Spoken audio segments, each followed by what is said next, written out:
राम राम दोस्तों, भीखाराम डेंडान चैनल पर आपका हार्दिक अभिनंदन एवं स्वागत है। तो दोस्तों, आज मैं आपको एक छोटा सा प्रसंग सुनाऊंगा। वो प्रसंग इस तरीका से है कि एक भाई ने, एक मेरा सब्सक्राइबर है, उसने एक कमेंट लिखी। पूरा एड्रेस तो मुझे दिया नहीं है, लेकिन कमेंट में शायद उसका नाम मीना स्टूडियो के नाम से था। उसने लिखा कि मीडिया जी, ये बताने की कृपा कीजिए कि ये जो भील पत्र है, जो बेल पत्र है, इसके पत्ते शिव जी पे चढ़ाए जाते हैं। इसकी उत्पत्ति कहाँ से हुई, इसका बीज कहाँ से आया। तो दोस्तों, इस विषय में मैं आज आपको बताता हूं स्कंद पुराण के अनुसार कि स्कंद पुराण में भील पत्र की उत्पत्ति किस तरीका से लिखी है। दोस्तों, वैसे पुराणों में भी कुछ मतभेद भी हैं। ये भील पत्र की उत्पत्ति स्कंद पुराण के अनुसार मैं आपको सुना रहा हूं।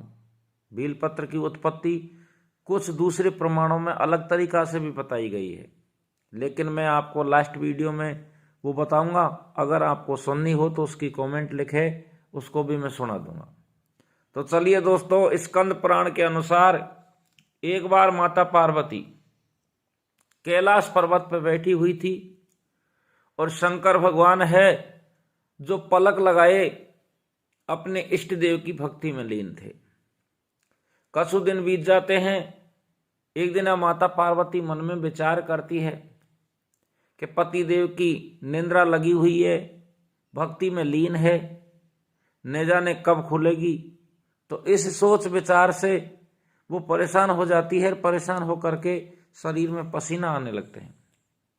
तो एक पसीना की बूंद माता पार्वती अपने ललाट से जैसे ही पसीना पहुंचती है और एक पसीना की बूंद जमीन पर गिर जाती है। जमीन पर गिर जाने के बाद में जो मंदराचल पर्वत था उस पर गिर जाती है और उस बूंद से, पसीना की बूंद से एक पेड़ का जन्म हुआ और वो पेड़ कहलाया भीलपत्र।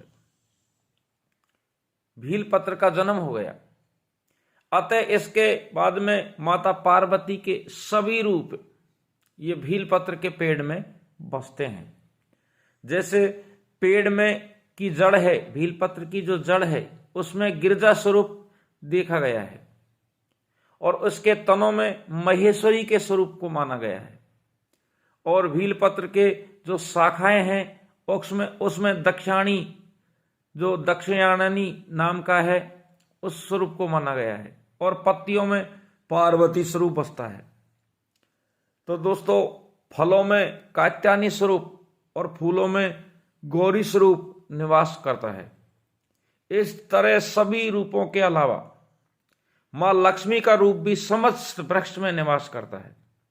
बेलपत्र में माता पार्वती का प्रतिबिंब होने के कारण इसे भगवान शिव पर चढ़ाया जाता है और भगवान शिव पर बेलपत्र चढ़ाने से वे प्रसन्न होते हैं और भक्त की मनोकामना पूर्ण कर देते हैं।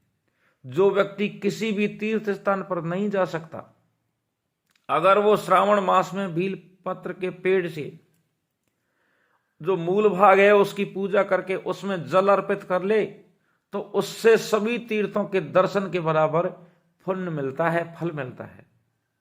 तो दोस्तों, इस तरीका से तो ये भीलपत्र की उत्पत्ति हुई। लेकिन अब आप स्कंद पुराण के अनुसार जो कथा सुन रहे हैं और प्रमाणों की संख्या, पुराणों की संख्या 18 बताई गई है। 4 तो वेद हैं, 6 शास्त्र हैं और 18 पुराण हैं। और 18 पुराणों के अंदर ये स्कंद पुराण आता है। लेकिन प्रमाणों में आपस में कुछ थोड़ा थोड़ा मतभेद भी है। जैसे कि पहले तो मैं आपको नाम बताता हूं कि 18 पुराण कौन कौन से हैं।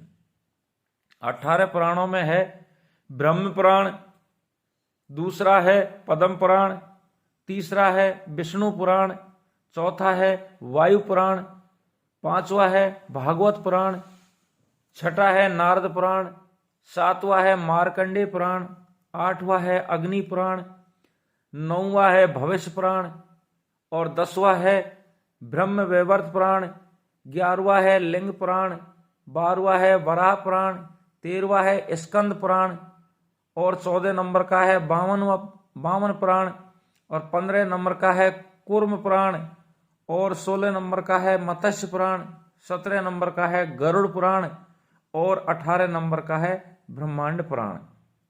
अब दोस्तों देखिए, ये पुराणों में किस तरीका का मतभेद है, इस तरीका की बात को भी मैं आपको बताता हूं कि इनके नाम कुछ अलग तरीका के दिए गए हैं। कुछ पुराणों में बात एक ही मिलती है, श्लोक एक ही है, लेकिन इनके कुछ नाम चेंज हैं। तो प्रमाणों में एक विचित्र यह है कि प्रत्येक प्रमाण में 18 प्रमाणों के नाम और उनकी श्लोक संख्या प्राय सबकी एक जैसी मिलती जुलती है, कहीं भेद नहीं है। लेकिन जैसे कूर्म पुराण में अग्नि के स्थान पर वायु पुराण लिखा है, जो कूर्म पुराण है उसमें जो प्रमाणों का नाम दिया गया है उसमें अग्नि प्रमाण के अलावा उसको वायु प्रमाण कहा गया है। तो कहने का मतलब अग्नि पुराण खो चाहे वायु पुराण खो, ये दोनों पुराणों के एक ही पुराण के दो नाम हैं। फिर है मार्कंडेय पुराण में जो लिंग पुराण है उसका नाम नृसिंह पुराण बताया गया है। तो आप ये न समझें कि लिंग पुराण अलग है और नृसिंह पुराण अलग है। ये नृसिंह पुराण और लिंग पुराण दोनों एक ही है, लेकिन अलग अलग प्रमाणों में इनके नाम बदल दिए गए। फिर है देवी भागवत में शिव पुराण के स्थान पर नारद पुराण भी कहा गया है। तो नारद पुराण और शिव पुराण दोनों एक ही हैं, इनके नाम अलग अलग रख दिए गए हैं। फिर है मत्स्य पुराण।